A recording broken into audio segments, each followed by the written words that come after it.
everybody. Well, since the week that we got started, we've had a lot of questions. And so I wanted to tackle today the most popular questions. And that was, what does your family use for curriculum? How do you choose a curriculum? And what did you do when you first got started? And also, what do you do with the really little people while you're trying to school everybody else? So I'm going to do my best to answer your questions in this video and keep it short and brief.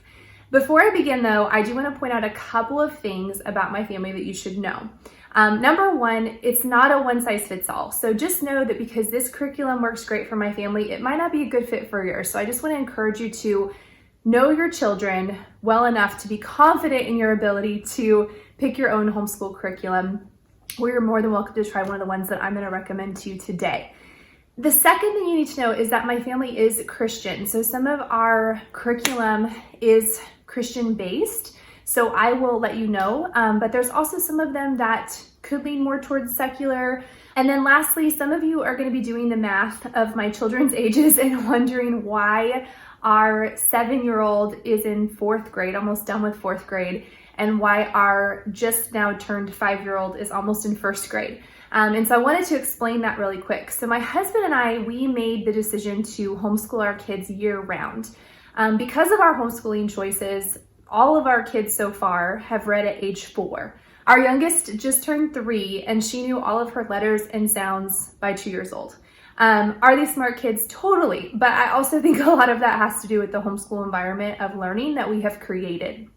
So with that being said, I always want my children to have a love of learning. I don't ever want them to feel like this is school in the sense of having the attitude of, I can't wait till spring break, or is it summer yet? And so for that reason, we choose to homeschool year round. Selfishly, I do this for a few reasons. One is I need the flexibility. I'll give you a great example. When coronavirus first hit, we had a lot of family stuff going on. We have elderly grandparents that we had to figure out how to get them out of a nursing home in California to come to us in Texas. Like I was overwhelmed trying to figure out how to take my business from an in-person business to virtual along with my husband's. Like there was just a lot going on. And so because we homeschool year round, I had the flexibility to say, pause. Now, my children didn't know we were pausing because we still watched National Geographic, we read, but I was able to give myself a break versus, I have to stay on schedule, we can't stop till summer. The other reason why I homeschool year round is that if we do it consistently, my kids will most likely be done with their high school studies by age 15. This really motivates me because I don't know about you guys, but when I was a senior in high school, I remember feeling all this pressure to know what I wanted to major in college, what I wanted to do for the rest of my life. And I don't know very many people that go to college that know what they want to do. And so my thought is if my kids can be done with their general studies by 15, they can use age 15 to 18 to do some exploration. Maybe they'll want to go to another country. Maybe they'll want to try a trade out for a little bit. Maybe they'll want to start a business. I don't know. Maybe they'll go take community college courses. We're going to cross that bridge when they get there. But I just thought, how powerful would it be if my children had a 3-year time span that they could really get to know who they are and get to work on their passions and their interests. I really believe because we have created this love of learning environment in our whole family, it doesn't feel like work to my kids. They actually ask to homeschool. They're excited to homeschool. They see it as something fun because we make it fun. Let's start with the baby. Reagan is 3 and she is crazy. We love her, but she is crazy. She is all over the place. She is that kid where you have your first kid and they're perfect and everything is great, and then comes the tornado. And those of you that have multiple children, you know exactly who I'm talking about right now. That's the child that you cannot turn your back for a second with these children, not even for a second. So in our Facebook group, I shared with y'all that I kind of do a mix of all the types of homeschooling. One type I really lean towards is probably more of the Charlotte Mason style. I'm really into kids connecting with nature, being outside. And it was several years ago that I learned about a concept called nature school. I'll link to it in our blog, but it's fascinating. They do it in Germany. It's kind of in the United States now, but they did it more so in Germany. And the thought process is let kids play. Let them get dirty, let them get muddy, let them play, let them pick up the things and just connect with nature. And studies found that those kids were smarter, they were making better choices. I mean, there was just like all these studies done. So we actually had our son in a formal nature school from the age of 3 until 5. And it was hands down one of the best things that we ever did. And that was when I really saw the power of letting kids just learn through play in nature. And they had a rule at this school that unless there was lightning, you played outside. So that meant if it was 20 degrees, you bundled up and you went outside. That meant if it was raining, you were playing outside. And so we do have a lot of outside time at our house. A lot of times we will take school outside. So that's why I always joke about a homeschool classroom. We do have a formal place, but sometimes it's in the hammock. Sometimes it's out by the llamas. Like, we like to switch it up. So I'm really big on little kids, especially learning through play. And that's when I found a curriculum that I love. It doesn't come in this binder, I put it in this binder. But it is called A Year of Skillfully Playing, and it's by the Homegrown Preschooler. I actually met the author of this when I went to the famous homeschool convention, and I fell in love with it. So I have now used it with all 3 children. So just to give you a glimpse, and I'll link it in the blog, of where you can get it, but each month has a theme to it. And so I laminated mine because I knew I was going to use it for multiple children. So like this is the theme of September. So I put this on our fridge. The theme is the world I live in, and the character trait we're going to work on is wonder. So there's different sections she has. What are we going to work on for our social emotional? What are we going to do for art, music, language, literacy? There's a Bible verse on there for memorization, math and manipulatives, science and sensory, outdoor and gross motor skills, and field trips.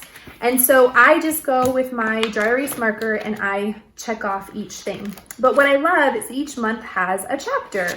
And so she has a master list up front that says, get these books from the library. These are the books you're going to read.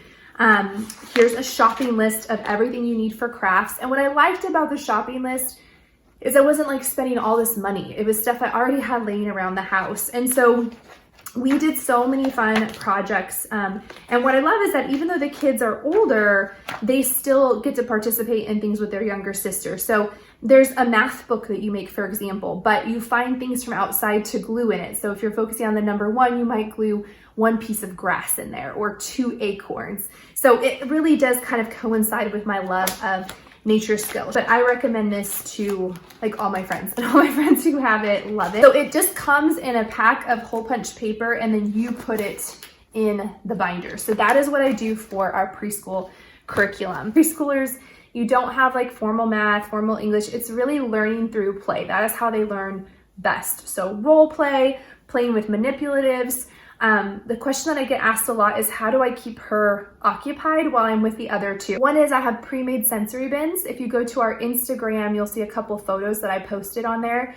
But these are just really inexpensive things that I got from the dollar store or toys lying around. So I have like an army theme box. I have a mermaid box. I have a unicorn box. And so the other day I just put down a blue folder, put the mermaid stuff out, and I said, Reagan, make me an ocean restaurant. And so she took crayons and she took her little goldfish snack and she was feeding her mermaids, and she had a blast, and it kept her busy for a good 45 minutes. Another thing that I love doing is I get a piece of butcher paper and run it down the hallway, and I draw like a zigzag line or a straight line. And I get a pack of those like garage sale stickers or any stickers you have laying around your house, and I have her sticker the line. That keeps her busy a really long time as well.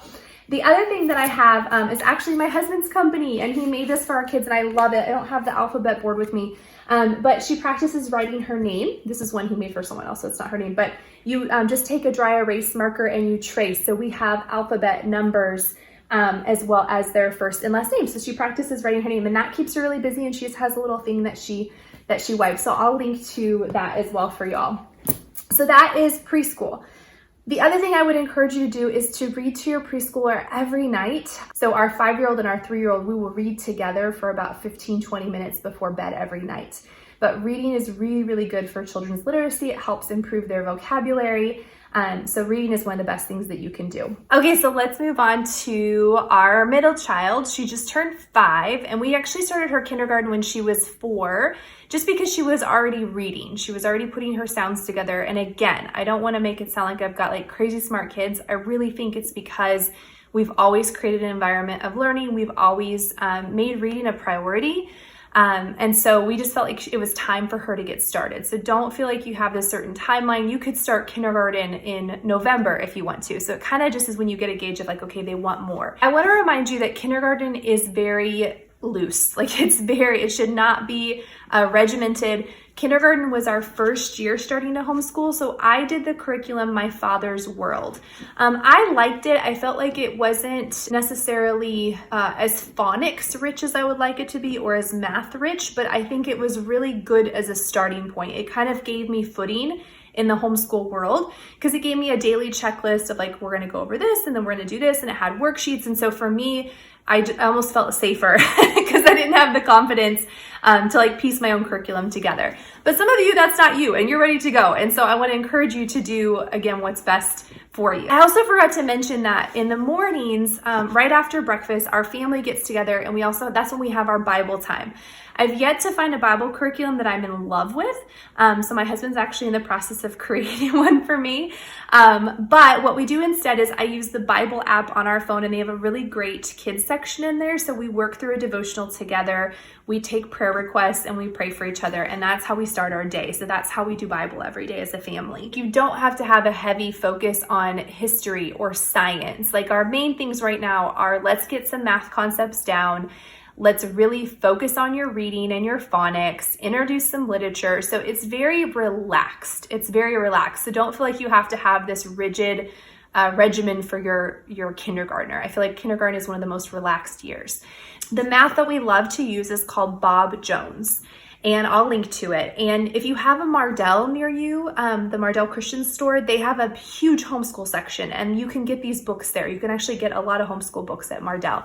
So I buy them from there, and I really like it because of the repetition. I feel like concepts really stick. I like that it's in color, so it's very bright. But before you move on to the next concept, they have definitely mastered what they just learned. So I really like the pace that it goes at. So we use that also for our oldest as well.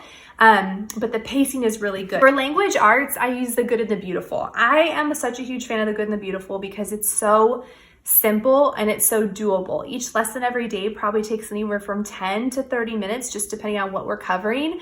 But I really like that there's a focus on art. There's a focus on proper grammar. There's a focus on a love of literature and a love of reading. And I also like the affordability of it. It's a great price, and you also have the option to print it for free at home, which is really awesome. So check out The Good and the Beautiful for language arts stuff. Now for science, I have her do what her brother is doing, which I'll go over in a minute, but one of my favorite science books to do in kindergarten is the Berenstain Bears, The Big Book of Nature. I love this thing. We just read a couple pages every day. And we kind of just have discussions based on what we're learning. So I'll link to this on the blog, but this is my go-to science curriculum. And then I'll supplement it. So for example, in this section, it's fish and other animals under the sea. So we might go onto Netflix and watch an under the water documentary or something together as a family. Or we might go back to our pond and see what fish we can see and how do they breathe, and why do some people eat fish? What is that called when people only eat fish? Like there's so many different streams of curiosity that you can approach just from a page in the book. So that's kind of what we do for her. So it's all about curiosity, exploring. I also really try to ask her questions to pique her curiosity. So for example, if I'm cooking in the kitchen and she comes up beside me, I might say to her, hey, look at this salad. What do you think it's missing? What should we add to it? And then she'll say, I think it needs tomatoes. What will adding tomatoes do to it? It will add color. So just think about ways that you can help them critically think. I do have a formal science book for her that I just kind of loosely go through. It's also by Bob Jones University. And I like this because it goes over basic science concepts. There was one year that we got a subscription to the Magic School Bus monthly subscription plan. It was so much fun. It was hands-on. So you can do that too. So again, really like kindergarten through first grade, very loose on science and history. I also have a handwriting book for her where she practices her letters. And then we do a lot of art projects and other enrichment classes that she is passionate about. Our son is 7 and he's right in the middle of 4th grade. And so for math for him, we have him doing Bob Jones as well. He's done that since kindergarten and we love it. We really do. Our son is really, really interested in history. My whole thing is if your kid is really into something, you got to follow down that trail with them. And so I am going to support this wholeheartedly. So we do quite a few things for history. One thing I wanted to share with you we did last year, and I loved it, is a curriculum called Beautiful Feet Books. And this one's called Around the World with Picture Books. And it gives you a library list of books to check out. And then it has a section like Let's Go Visit Morocco. One is on Australia. And what was really fun is it incorporated cooking. So like we would have a China night. We would have a Australia night. And then there's pages in the back that we would print out on watercolor. You can see that. And then he would watercolor paint them. And so we had so much fun with this last year. So I wanted to tell you guys about Beautiful Feet. They have other ones, and in the years to come, we'll definitely be using them. So right now, Lincoln is in a co-op, but I know we talked about that in the last video. And so I outsourced history because I felt like I was going to do some at home, but I wanted him to have even more. So at his co-op, they're doing a curriculum called Our Star Spangled Story. It's by a company called Knot Grass. And it comes with a student workbook. So I don't have like a really awesome review on this yet just because we haven't done it enough, but so far I do like what I see. I like the pace of the chapters, the question that it asks, and then the worksheets that he gets to fill out. So this actually comes with 2 books. So that's what we're doing for part 1 of history. And then the other thing that I love about it too is that each chapter has awesome historical nonfiction, but based on historical event books that he gets to read. And they're classics. There's some that I read as a kid. So I like that they're also wholesome. They're not anything that I don't want him not reading. So like Freedom Crossing is about a girl that is helping in the Underground Railroad. She's helping slaves escape. And then Tolliver's Secret is another classic that a lot of people have. So that's part of the curriculum. So each week he goes through one of these books. For language arts, I also have him on The Good and the Beautiful. So I can show you some of them. Like this is the diagramming he does. So there's just, it's a lot of repetition, but I really, really like it. And again, I like the affordability of The Good and the Beautiful. The other thing that The Good and the Beautiful has also is really cool unit studies. So we've done their mammal one, we've done safety, they have a insect one, really great stuff. For science, we're using Bob Jones, just again, because I like the colors, I like the brightness. And I invested in this book because the girls will end up using it as well. So he has a student workbook that he works through. So you'll notice that I have him on like level 4 math and English, but I've got him in level 2 science. So to me, going to the homeschool store is really important because I can kind of thumb through and see, okay, we haven't learned about this, or he could learn more about this. So I got this because I just wanted him to understand basic concepts. I wanted him to understand what inertia was and mass and matter. But he's more so interested in chemistry and the periodic table. So for that reason, our main science, and mamas are gonna love this, that I use is a company called Generation Genius, and I love it.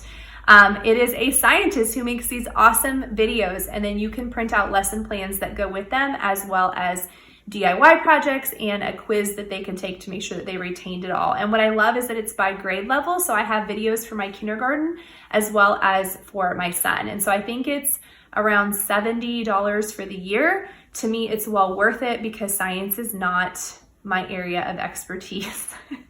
So outsource what you do not like, okay? Okay, so other things that I'll add that we do to supplement, my son is also working on his cursive right now. So he has a cursive notebook. Again, I'll link that in the blog. He also takes piano. Right now it's virtually because of COVID. My daughter will start that soon as well. Right now she's doing virtual gymnastics because everything is closed. So thank goodness for all this virtual stuff that we have. Writing is also very important to me. And while I love The Good and the Beautiful, I wanted my son writing more. So I did sign him up for a subscription on Night Zookeeper. I love it. I love it. It engages him. He begs to do it. It's sort of like it's gamified. Like when he's writing, he has to answer questions to write a story, and then actual educators go on and give him suggestions of, hey, what if you added more of this into your story? Or how could you make your story more descriptive? And so it teaches him to have stronger writing skills. So I really, really love that program as well. We also, of course, do family read alouds, and we're probably in the middle of like 5 books right now. But the last thing that we're doing with our son right now is kind of an elective class, and it's starting his own business. And so he has a goal this year to save up for a go-kart. We are not buying it from him. And so he is having to come up with business ideas and then actually working those. And today, for example, he's printing some stuff. And so he made a spreadsheet of what the cost of goods sold is, how much profit he's making, if he's already mailed it out to the customer. So he's learning real life skills as well. Okay, I'm sure I'm forgetting something else that we do. I tried to bring it all together. Other questions that I get are, do you do this every day? So our schedule is that we do language arts and math 5 days a week. Sometimes I do it only 4 days a week. It kind of just depends on what we get done throughout the week. Everything else, history, science, we only do 1 to 2 times a week, like 1 to 2 lessons per week, because that's really how it's designed to be, okay? But I'm pretty consistent on math and English and reading, of course. So when I got started, I did use the traditional boxed curriculum, but once you kind of figure out what style of homeschool is you, I would encourage you to find some names like in the list that I posted and head over to YouTube. And for example, if you are interested in the good and the beautiful, you can go to their website, or you can go to YouTube review of The Good and the Beautiful grade 2. And then you can find someone who's gonna review and do a walkthrough of what is in grade 2. And you can do the same thing for Bob Jones Math, for Our Spangled Story. You can check them all out. Someone has definitely made a video somewhere. Okay, last but not least, you will have a time where you buy something, a notebook, a workbook, a whatever, and no one is feeling it. I remember last year I was really excited because there was this math program for gifted kids and it was like comic book style, and I thought he will love this. And by the 3rd lesson, we looked at each other and we were like, this is not gonna work. This is not a good fit. And so I had to just move forward from that because it wasn't a good fit. The good news was I could resell it on a used homeschool site, get some of my money back. But just know that sometimes you're gonna do that. You're gonna buy something and then it's not gonna work out. So I don't wanna force something on them that he's miserable doing. So that's why I try to find curriculum that's really engaging. Last thing that I'll say is that if you're new to homeschooling, consider sticking with just the core subjects. So when I say core, math and language arts, and then ask your children, what part of history are you interested in? What about science would you like to know more of? And then just start with unit studies. So for example, if they say for history, I'd love to learn more about the Declaration of Independence, then you get every children's book you can find on the Declaration of Independence and you guys do a 6-week unit study. You learn how to make a flag out of construction paper, go on Pinterest, like get projects, and you would be surprised at what you can come up with. Same with science. I remember there was about 6 weeks we did snakes, to the point where I had a dead snake coming in the mail to dissect. Never thought that would happen in my life, but it did. So just know there's a lot of options and choices. So just try to keep it simple. I have not covered everything that you wanted to know. I really just want to keep these videos short. So in my next video, I'll go into some more detail about some other frequently asked questions that y'all have had. I'll put a little bit more detail into the blog post for you. So if you need the links or want more information, you can go to www.thehomesschooledit.com.